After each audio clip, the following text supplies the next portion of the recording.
Hello dear DCT aspirants, welcome to another video from Vyasa Academy. So ನಿಮಗೆ ಗೊತ್ತಿರೋ ಹಾಗೆ last ಕ್ಲಾಸ್ನಲ್ಲಿ data classification ಅಲ್ಲಿವರೆಗೂ ಕ್ಲಾಸ್ ಮಾಡಿದ್ವಿ. ಇದು ಎರಡನೇ ವಿಡಿಯೋ, ಎರಡನೇ ಕ್ಲಾಸ್ ಆಗಿರುತ್ತೆ. ಸೊ ಈ ಕ್ಲಾಸ್ ನಂಬರ್ 2ನಲ್ಲಿ ನಾನು ಅದರದ್ದು ಕಂಟಿನ್ಯೂಯೇಷನ್ ಪಾರ್ಟ್ ಏನಿದೆ ಅದನ್ನು ನಾನು ಮಾಡ್ತಾ ಹೋಗ್ತೀನಿ. So let's begin the chapter. So ನಿಮಗೆ ಗೊತ್ತಿದೆ ಸ್ಟ್ಯಾಟಿಸ್ಟಿಕ್ಸ್ ಅಂಡ್ ಅನಾಲಿಟಿಕ್ಸ್ ಸಬ್ಜೆಕ್ಟ್ ಏನಿದೆ ಅದರಲ್ಲಿ ನಿಮಗೆ 4 ಚಾಪ್ಟರ್ ಬರುತ್ತೆ. ಆ 4 ಚಾಪ್ಟರ್ಲಿ ಫಸ್ಟ್ ಚಾಪ್ಟರ್ನ ಕ್ಲಾಸ್ 2 ಇದು, ಓಕೆನಾ? So let's begin this. Next type ಬಂದ್ಬಿಟ್ಟು ಕ್ವಾಲಿಟೇಟಿವ್ ಡೇಟಾ ಅಂತ. ಓಕೆ, ಸೊ ಪ್ರೀವಿಯಸ್ ಕ್ಲಾಸ್ ಏನು ಕೇಳಿದ್ದೀರಾ ಅಲ್ಲಿವರೆಗೂ ನೀವು ಕ್ವಾಂಟಿಟೇಟಿವ್ ಡೇಟಾ ಅಂದ್ರೆ ಏನು, ಅದರಲ್ಲಿ ಟೈಪ್ಸು, ಕಂಟಿನ್ಯೂಯಸ್ ಅಂದ್ರೆ ಏನು, ಡಿಸ್ಕ್ರೀಟ್ ಅಂದ್ರೆ ಏನು ಅಂತ ಓದಿದೆ. ಈಗ ನಾವು coming to qualitative data. Qualitative I have already explain this. The data which are not numerically measurable, that is important. Okay, any data which is not numerically measurable is called qualitative data anta kariತೀವಿ. Skin colour ಇರ್ಬೋದು, eye colour, love, expression, colour ಅಂತ ಏನ್ ಬರುತ್ತೆ ಅವೆಲ್ಲ qualitative data. ಯಾಕಂದ್ರೆ colour ಯಾವ colour ಅಂತ ಕೇಳಿದ್ರೆ ಬ್ಲೂ, ವೈಟ್, ರೆಡ್, ಯೆಲ್ಲೋ ಈ ತರ ಹೇಳ್ತೀಯ, ನಂಬರ್ ನಲ್ಲಿ ಹೇಳೋದಿಲ್ಲ. ಹಂಗಾಗಿ ಇವೆಲ್ಲ qualitative data. Emotions, intelligence, honesty, gender. ಈಗ ಜೆಂಡರ್ ಅಂದ್ರೆ ಏನಂತ ಹೇಳ್ತೀಯಪ್ಪ? ಜೆಂಡರ್ ಅಂತಂದ್ರೆ ಮೇಲ್ ಆರ್ ಫಿಮೇಲ್ ಅಂತ ಹೇಳ್ತೀಯ. ಹಂಗಾಗಿ ಲಿಟ್ರೇಸಿ ಅಂದ್ರೆ ಏನಂತ ಹೇಳ್ತೀಯ? ಲಿಟ್ರೇಸಿ ಅಂತಂದ್ರೆ ಲಿಟ್ರೇಟ್ ಅಥವಾ ಇಲ್ಲಿಟ್ರೇಟ್ ಅಂತ ಹೇಳ್ತೀಯ. ಓಕೆ, ನಂಬರ್ ಅಲ್ಲಿ ಹೇಳಲ್ಲ. Marital status is also same thing. Okay, so ಈ ಎಲ್ಲಾ ಎಕ್ಸಾಮ್ಸ್ ಒಂದೇ ಅಲ್ಲ, ಎಕ್ಸಾಮ್ಸ್ ನಲ್ಲಿ ಏನಾಗ್ಬಿಡುತ್ತೆ ಅಂತ ಅಂದ್ರೆ ನಿಮ್ಗೆ ಒಂದು ಡೇಟಾ ಕೊಟ್ಬಿಟ್ಟು ಇದು ಯಾವ ಡೇಟಾ ಅಂತ ಕೇಳ್ಬೋದು. Which of the following is a qualitative data, which of the following is a quantitative data, ಈ ತರ ಕೇಳ್ಬೋದು. ನೀವು ನೋಡ್ಬೇಕು ಆ ಡೇಟಾನ ನಂಬರ್ ನಲ್ಲಿ ಎಕ್ಸ್ಪ್ರೆಸ್ ಮಾಡೋ ತರ ಇದ್ರೆ ಕ್ವಾಂಟಿಟೇಟಿವ್ ಅನ್ಬೇಕು. ನಂಬರ್ ನಲ್ಲಿ ಎಕ್ಸ್ಪ್ರೆಸ್ ಮಾಡಕ್ ಆಗ್ತಿಲ್ಲ ಅಂತ ಅಂದ್ರೆ ಅವನ್ನ ಕ್ವಾಲಿಟೇಟಿವ್ ಡೇಟಾ ಅಂತ ಹೇಳ್ಬೇಕಾಗುತ್ತೆ. ಸೊ ಕ್ಲಿಯರ್ ಆಯ್ತಲ್ವಾ? ಈ ಕ್ವಾಲಿಟೇಟಿವ್ ಡೇಟಾದಲ್ಲಿ ನೋಡಿ, ಕ್ವಾಂಟಿಟೇಟಿವ್ ಡೇಟಾ ಏನಿದೆ ಅದನ್ನ ಕ್ಲಾಸಿಫಿಕೇಶನ್ ಈಸಿಯಾಗಿ ಮಾಡಿದೆ, ಓಕೆನಾ? ಈ ಕ್ವಾಲಿಟೇಟಿವ್ ಡೇಟಾ ಮೆಜರ್ಮೆಂಟ್ ಮಾಡೋದು ತುಂಬಾ ಕಷ್ಟ, ಓಕೆನಾ? ಸೊ ಬಟ್ ಆದ್ರೂ ಕೂಡ we have to assign the numbers for qualitative data also. Because ಏನಿದೆ, ನಾವು ಕಂಪ್ಯೂಟರ್ ನಲ್ಲಿ ತುಂಬಾ ಆಪರೇಷನ್ಸ್ ಗಳನ್ನ ಮಾಡ್ಬೇಕಾಗುತ್ತೆ. ಯಾಕಂದ್ರೆ ಇವಾಗ ಡಿಜಿಟಲಿ ಇಂಪ್ರೂವ್ ಆಗಿರೋದ್ರಿಂದ ನಮ್ಮ ಇಡೀ ಜಗತ್ತಲ್ಲಿ ಎಲ್ಲ ಕಂಪ್ಯೂಟರ್ಸ್ ಥ್ರೂನೇ ಕೆಲಸಗಳಾಗೋದು. ನಿಮ್ಗೆ ಆಲ್ರೆಡಿ ಗೊತ್ತಿದೆ, computers can understand only numbers, ಓಕೆನಾ? ನಿಮ್ಗೆ ಈ ಕಂಪ್ಯೂಟರ್ ಈ ಕ್ವಾಲಿಟೇಟಿವ್ ಡೇಟಾ ಏನಿದೆ ಇದನ್ನ ಅರ್ಥ ಮಾಡ್ಕೊಳಕ್ ಆಗಲ್ಲ. ಸೊ ನಾವು quantitative data easily we can operate with them. ಯಾಕೆಂತಂದ್ರೆ ಅವು ನಂಬರ್ ಫಾರ್ಮೆಟ್ ಅಲ್ಲಿ ಇರ್ತವೆ. We can take the average, we can sum, we can subtract, we can find the mean, median, mode, everything. ಓಕೆನಾ? ನಾವು ಕಂಪ್ಯೂಟರ್ ನಲ್ಲೇ ಮಾಡ್ಬೋದು. ಈ ಕ್ವಾಲಿಟೇಟಿವ್ ಡೇಟಾ ಇದ್ದಾಗ ಇದನ್ನ ನಾವು ಆಪರೇಟ್ ಮಾಡೋದು ತುಂಬಾ ಕಷ್ಟ. ಹಂಗಾಗಿ ಇದಕ್ಕೆ ಏನಾದ್ರೂ ಮಾಡಿ ಒಂದೊಂದು ನಂಬರ್ಗಳನ್ನ ಕೊಟ್ಬಿಟ್ಟು ಆಫ್ಟರ್ ದಟ್ ವಿ ಕ್ಯಾನ್ ಏನದು ಆಪರೇಟ್ ಮಾಡ್ಬೋದು, ಓಕೆನಾ? ಅದನ್ನ ಹೆಂಗೆ ನಂಬರ್ ಮಾಡೋದು? ಅದೇನು measurement of quantitative data is very easy, but measurement of qualitative data is different type of, requires the different type of scale of measurement, ಓಕೆನಾ? ಸೊ ಅದರಲ್ಲಿ the two type of scale of measurements are, ಒಂದು nominal scale ಅಂತ, ಇನ್ನೊಂದು ordinal scale ಅಂತ. ಅಂದ್ರೆ ಈಗ ಅರ್ಥ ಮಾಡ್ಕೊಳ್ಳಿ, ಕ್ವಾಂಟಿಟೇಟಿವ್ ನಲ್ಲಿ 2 ಟೈಪ್ಸ್ ಬಂತು, ಒಂದು ಡಿಸ್ಕ್ರೀಟ್, ಇನ್ನೊಂದು ಕಂಟಿನ್ಯೂಸ್ ಅಂತ. ಅದೇ ತರ ಕ್ವಾಲಿಟೇಟಿವ್ ನಲ್ಲಿ 2 ಟೈಪ್ಸ್ ಬಂದಿದೆ, ಒಂದು ನಾಮಿನಲ್ ಅಂತ, ಇನ್ನೊಂದು ಆರ್ಡಿನಲ್ ಅಂತ. ಕ್ಲಿಯರ್ ಅಲ್ವಾ? ನಾಮಿನಲ್ ಅಂದ್ರೆ ಏನು, ಆರ್ಡಿನಲ್ ಏನು ಅಂತ ನೋಡ್ತಾ ಹೋಗೋಣ ಈಗ, ಓಕೆನಾ? 2 ಟೈಪ್ಸ್ ಕ್ವಾಲಿಟೇಟಿವ್ ನಲ್ಲಿ ಅಂತ ಗೊತ್ತಿಲ್ಲ. ನಾಮಿನಲ್ ಸ್ಕೇಲ್ ಅಂತ ಬರುತ್ತೆ. First of all, nominal scale ಅಂತ ಅಂದ್ರೆ A number assigned for every unit of identification for different categories is called nominal scale ಅಂತ, ಓಕೆನಾ? ಈಗ ಇದರ ಅರ್ಥ ಏನಂತ ಅಂದ್ರೆ, ಈಗ ನೀನು ಡೇಟಾ ಕಲೆಕ್ಟ್ ಮಾಡಕ್ ಹೋಗ್ತೀಯಾ, ನಿಮ್ಗೆ ಎಷ್ಟೊಂದು ಕ್ವಾಲಿಟೇಟಿವ್ ಡೇಟಾ ಸಿಗುತ್ತೆ. ಆ ಡೇಟಾಗಳನ್ನ ಯಾವುದೇ ಪ್ರಯರ್ ಏನದು ಏನೇ ಇಲ್ದಂಗೆ ಡೈರೆಕ್ಟ್ ಆಗಿ ಒಂದೊಂದು ಐಡೆಂಟಿಫಿಕೇಶನ್ಗೂ ಕೂಡ ಒಂದೊಂದು ನಂಬರ್ ಕೊಡೋದನ್ನ ನಾವು ನಾಮಿನಲ್ ಅಂತ ಕರಿತೀವಿ. Suppose if you take colours, ಈಗ ಕಲರ್ಸ್ ಅಂತ ಏನಾದ್ರು ನೀವು ತಗೊಂಡ್ರೆ ನಿಮ್ಗೆ ಎಷ್ಟೊಂದು ಕಲರ್ಸ್ ಇರ್ತಾವಲ್ಲಪ್ಪ. ರೆಡ್, ಬ್ಲೂ, ಯೆಲ್ಲೋ, ಈ ತರ ಎಷ್ಟೊಂದು ಕಲರ್ಸ್ ಬರ್ತವೆ, ವೈಟ್. ಓಕೆ, ಈ ತರ ಎಷ್ಟೊಂದು. ಈಗ ನೀನ್ ಯಾವ್ದೋ ಒಂದು ಡೇಟಾ ಕಲೆಕ್ಟ್ ಮಾಡಿದೆ, ಈಗ ಸಪೋಸ್ ಒಂದು 4 ಜನ ಹುಡುಗರು ಇದ್ರು ಅಂತ ಇಟ್ಕೊಳ್ಳಿ. 4 ಜನ ಹುಡುಗರ ಹತ್ರ ಹೋಗಿ ನಿನ್ಗೆ ಯಾವ ಕಲರ್ ಇಷ್ಟ, ನಿನ್ಗೆ ಯಾವ ಕಲರ್ ಇಷ್ಟ, ನಿನ್ಗೆ ಯಾವ ಕಲರ್ ಇಷ್ಟ ಅಂತ ಕೇಳಿದೆ. ಅವ್ರು ಈ ತರ ಆಪ್ಷನ್ ಕೊಟ್ರು, ನನಗೆ ರೆಡ್ ಇಷ್ಟ, ಬ್ಲೂ ಇಷ್ಟ, ಯೆಲ್ಲೋ ಇಷ್ಟ, ವೈಟ್ ಇಷ್ಟ ಅಂತ ಕೊಟ್ಬಿಟ್ರು ಅಂತ ಇಟ್ಕೊಳ್ಳೋಣ. ಕ್ಲಿಯರ್ ಅಲ್ವಾ? ಸೊ ಈ ಒಂದು ಸಿಚುವೇಶನ್ ಅಲ್ಲಿ ಇದು ಡೇಟಾ ಕಲೆಕ್ಟ್ ಆಯ್ತು. ಈ ಡೇಟಾಗೆ ನಾವೇನ್ ಮಾಡ್ತೀವಿ, ಒಂದೊಂದು ನಂಬರ್ನ ಅಸೈನ್ ಮಾಡ್ತಾ ಹೋಗ್ತೀವಿ. ಓಕೆ, ನಾನು ರೆಡ್ ಏನಂತ ಕೊಡ್ತೀನಿ, 1 ಅಂತ ಕೊಡ್ತೀನಿ, 2 ಅಂತ ಕೊಡ್ತೀನಿ, 3 ಅಂತ ಕೊಡ್ತೀನಿ, 4 ಅಂತ ಕೊಡ್ತೀನಿ.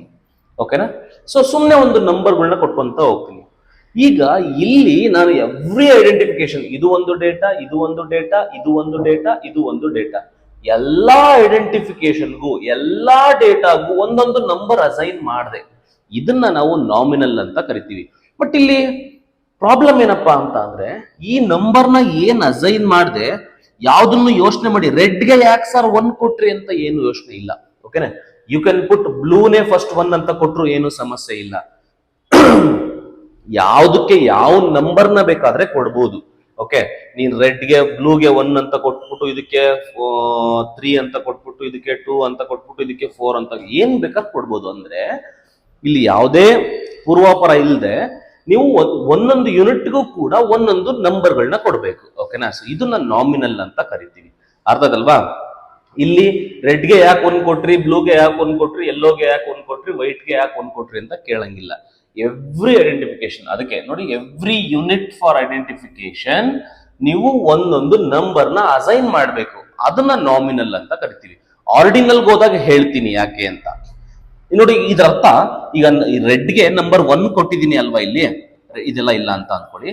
ಸಪೋಸ್ ನಾನು ರೆಡ್ಗೆ ನಂಬರ್ 1 ಅಸೈನ್ ಮಾಡಿದೀನಿ ಅಂತ ತಕ್ಷಣ ರೆಡ್ ಫಸ್ಟ್ ಅಂತ ಬರೋದಿಲ್ಲ.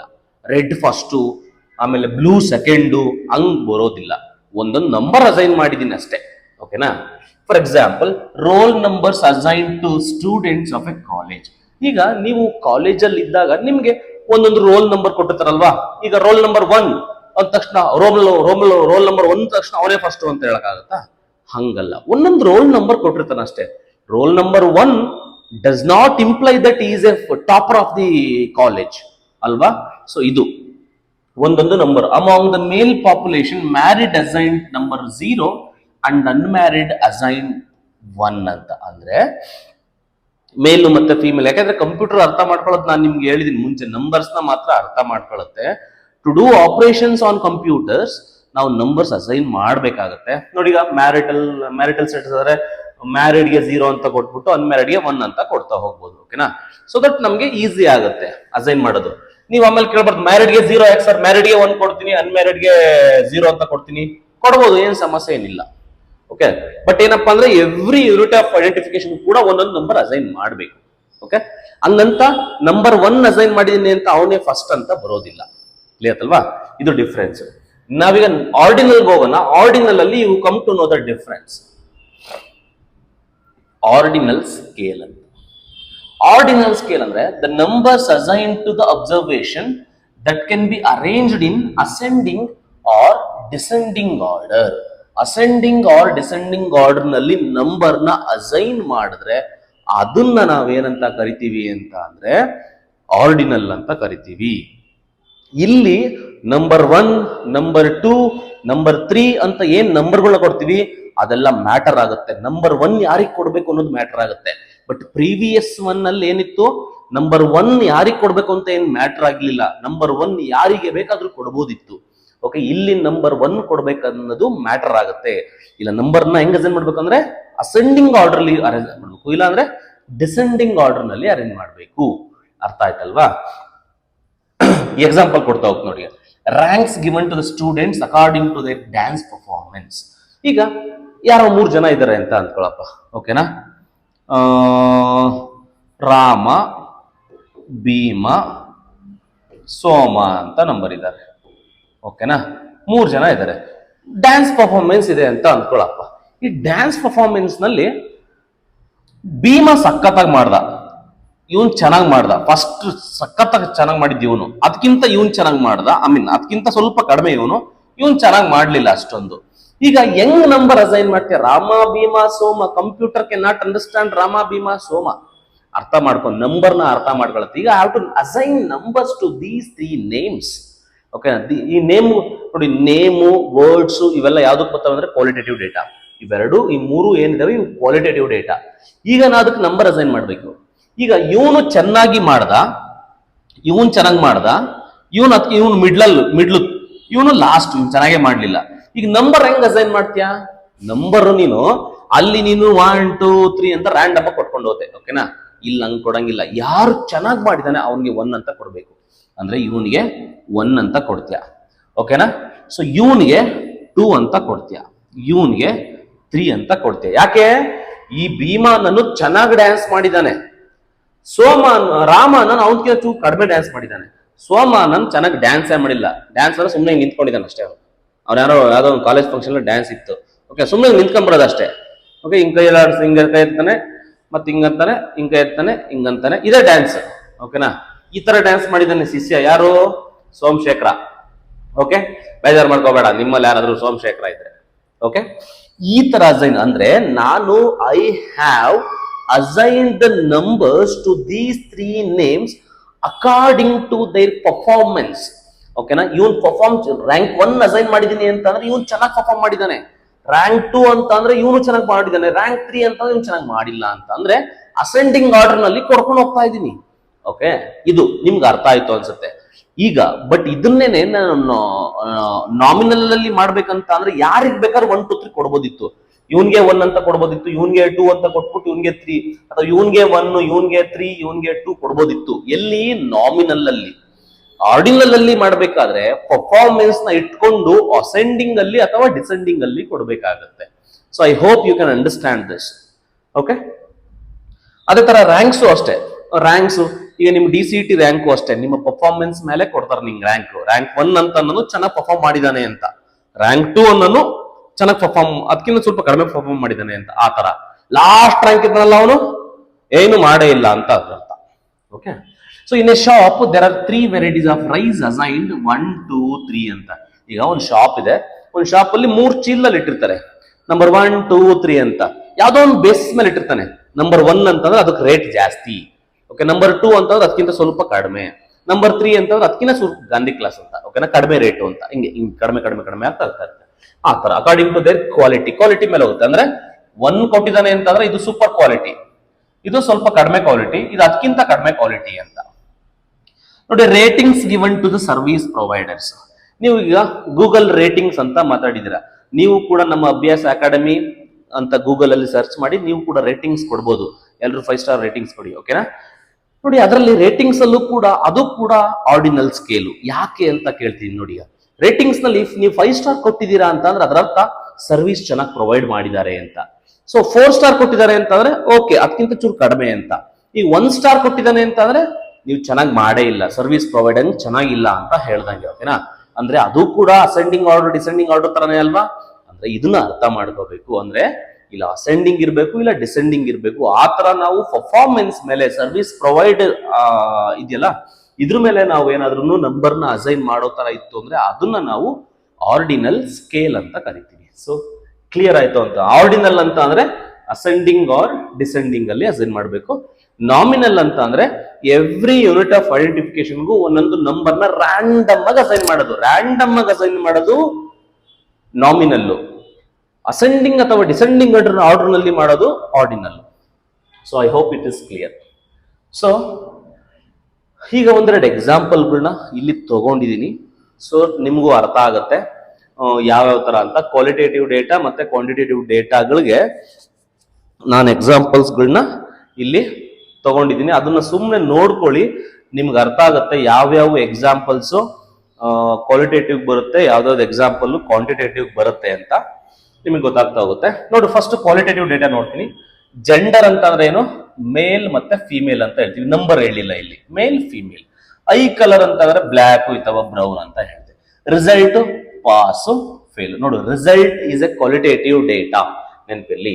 ಹ್ಯಾಪಿನೆಸ್ ಹ್ಯಾಪಿ ಆರ್ ಅನ್ಹ್ಯಾಪಿ ಅಂತ ಹೇಳ್ತೀವಿ. ಟೇಸ್ಟ್ ಗುಡ್ ಆರ್ ಬ್ಯಾಡ್ ಅಂತ ಹೇಳ್ತೀವಿ. ಬ್ಯೂಟಿ ಬ್ಯೂಟಿಫುಲ್ ಆರ್ ಅಗ್ಲಿ ಅಂತ ಹೇಳ್ತೀವಿ. Marital status married or unmarried ಅಂತ ಹೇಳ್ತೀಯ. ಸೊ ಇವೆಲ್ಲವೂ ಕೂಡ ಎಕ್ಸಾಂಪಲ್ಸ್ ಆಫ್ ಕ್ವಾಲಿಟೇಟಿವ್ ಡೇಟಾ. ಇವಿಷ್ಟೇ ಅಂತ ಅಲ್ಲ, ಇನ್ನೂ there are lot of examples ನೋಡ್ಬೇಕು. ಓಕೆನಾ, ನಂಬರ್ ನಲ್ಲಿ ಎಕ್ಸ್ಪ್ರೆಸ್ ಮಾಡಕ್ ಆಗದೆ ಇರೋ ಇವೆಲ್ಲ ನೋಡಿ. ಈಗ ಸಪೋಸ್ ಈ ಕ್ವಾಂಟಿಟೇಟಿವ್ ಡೇಟಾ ಎಕ್ಸಾಂಪಲ್ಸ್ ತಗೊಳಿದ್ರೆ ವೆಯ್ಟ್ ಎಷ್ಟು ಅಂತ ಹೇಳ್ತಿದ್ಯಾ ನೋಡಿ, ಇಲ್ಲಿ ವೆಯ್ಟ್ ಇಸ್ 50 kg ಅಂತ ಹೇಳ್ತಿದ್ಯಾ. ಹೈಟ್ ಎಷ್ಟು 6 feet ಅಂತ ಹೇಳ್ತಿದ್ಯಾ, ನಂಬರ್ ಹೇಳ್ತೀಯ ನೋಡು.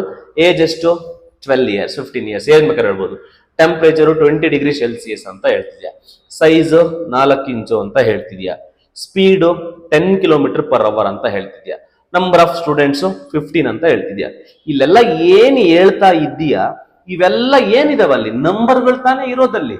ನಂಬರ್ ನಲ್ಲಿ ಎಕ್ಸ್ಪ್ರೆಸ್ ಮಾಡ್ತಾ ಇದ್ದೀಯಾ, ಇವೆಲ್ಲ ಡೇಟಾಗಳನ್ನ ನಂಬರ್ ನಲ್ಲಿ ಎಕ್ಸ್ಪ್ರೆಸ್ ಮಾಡ್ತಾ ಇದ್ದೀಯಾ. ಹಂಗಾಗಿ ಇವೆಲ್ಲ ಕ್ವಾಂಟಿಟೇಟಿವ್ ಡೇಟಾ. ಇವಿಷ್ಟೇ ಅಂತ ಅಲ್ಲ, ಏರಿಯಾ ಅಂತ ಬರುತ್ತೆ. Area is also quantitative data. Volume ಅನ್ನೋದು ಕ್ವಾಂಟಿಟೇಟಿವ್ ಡೇಟಾ. ಈ ತರ ಎಷ್ಟು ಬೇಕಾದ್ರೂ ಹೇಳ್ಬೋದು. ಕ್ಲಿಯರ್ ಅಲ್ವಾ? ಸೊ ಇವೆಲ್ಲ ಎಕ್ಸಾಂಪಲ್ಸ್ಗಳು. ಅಂಡ್ ಬೇಸಿಕ್ ಆಗಿ ನಿಮಗೆ ಒಂದು ರಫ್ ಐಡಿಯಾಗೆ ಬರಬೇಕು.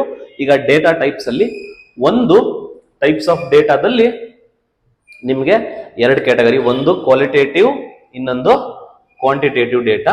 ನೋಡಿ, ಕ್ವಾಲಿಟೇಟಿವ್ಗೆ ನಾವು ಇನ್ನೊಂದು ಹೆಸರು ಏನ್ ಕೊಡ್ತೀವಿ ಅಂದ್ರೆ ಕ್ಯಾಟಗರಿಕಲ್ ಅಂತ ಕೂಡ ಕೊಡ್ತೀವಿ. ಸೊ ಕ್ವಾಲಿಟೇಟಿವ್ಗೆ ಇನ್ನೊಂದು ಹೆಸರು ಬಂದ್ಬಿಟ್ಟು ಕ್ಯಾಟಗರಿಕಲ್. ಈ ಕ್ವಾಂಟಿಟೇಟಿವ್ಗೆ ನ್ಯೂಮರಿಕಲ್ ಅಂತ ಕರಿತೀವಿ. ಅಂದ್ರೆ ಇದು ಕ್ಯಾಟಗರೈಸ್ ಮಾಡುತ್ತೆ, ಬಟ್ ಇದು ನಂಬರ್ ನಲ್ಲಿ ಎಕ್ಸ್ಪ್ರೆಸ್ ಮಾಡುತ್ತೆ. ಇದರಲ್ಲಿ ಕ್ವಾಲಿಟೇಟಿವ್ ನಲ್ಲಿ ನಾನು ಈಗಿನ ಹೇಳ್ಕೊಟ್ಟಿದ್ದೀನಿ, ಒಂದು ನಾಮಿನಲ್, ಇನ್ನೊಂದು ಹಾರ್ಡಿನಲ್ ಅಂತ ಹೇಳ್ಕೊಟ್ಟಿದ್ದೀನಿ. ಕ್ವಾಂಟಿಟೇಟಿವ್ ನಲ್ಲಿ ಮತ್ತೆರಡು ಡಿಸ್ಕ್ರೀಟ್ ಮತ್ತೆ ಇನ್ನೊಂದು ಕಂಟಿನ್ಯೂಯಸ್. ಸೊ ಕ್ಲಿಯರ್ ಅಲ್ವಾ? ಸೊ ಇಷ್ಟು ಡೇಟಾ ಟೈಪ್ಸ್ ಗಳನ್ನ ನಾವು ನಿಮ್ಗೆ ಎಕ್ಸ್ಪ್ಲೇನ್ ಮಾಡ್ತಾ ಹೋಗಿದ್ವಿ. ಇದನ್ನ ಹೊರತಾಗಿ ಕೂಡ ನಿಮ್ಗೆ ಸೊ ಮತ್ತೆ ಕ್ಲಾಸಿಫಿಕೇಶನ್ ಬರುತ್ತೆ, ಅದ್ರ ಬಗ್ಗೆ ನಾವೀಗ ನೋಡ್ತಾ ಹೋಗೋಣ. ಓಕೆ, ನೆಕ್ಸ್ಟ್ ಅಲ್ಲಿ ಈ ಏನು ಕ್ವಾಲಿಟೇಟಿವ್ ಕ್ವಾಂಟಿಟೇಟಿವ್ ಡೇಟಾ ನೋಡಿದ್ರಿ, ಅದ್ರ ಜೊತೆಗೆ ಬ್ರಾಡರ್ ಪರ್ಸ್ಪೆಕ್ಟಿವ್ ನಲ್ಲಿ ಡೇಟಾನ 2 ಟೈಪ್ಸ್ ಆಫ್ ವಿಂಗಡಣೆ ಮಾಡ್ತಾರೆ. ಸೊ ಅದರಲ್ಲಿ ಫಸ್ಟ್ ಟೈಪ್ ಬಂದ್ಬಿಟ್ಟು the data collection method is divided into 2 categories. One is primary data ಅಂತ. ಓಕೆನಾ, ಕಲೆಕ್ಟ್ ಮಾಡೋ ಮೆಥಡ್ ನಲ್ಲಿ ಮತ್ತೆ 2 ಟೈಪ್ ಬರ್ತವೆ, ಒಂದು ಪ್ರೈಮರಿ, ಇನ್ನೊಂದು ಸೆಕೆಂಡರಿ ಅಂತ. ಪ್ರೈಮರಿ ಅಂದ್ರೆ ನೋಡೋಣ. ಪ್ರೈಮರಿ ಡೇಟಾ ಅಂದ್ರೆ the data which are collected for the first time data collect ಮಾಡೋದು. ಓಕೆನಾ, but the first time directly from the field of investigate, directly in the field by the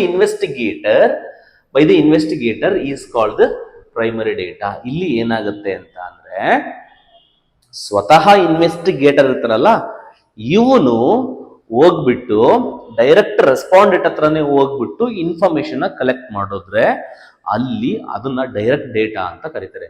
ಇದನ್ನ they are original in nature. This data is also called first hand data ಅಂತ ಕೂಡ ಕರೀತಾರೆ.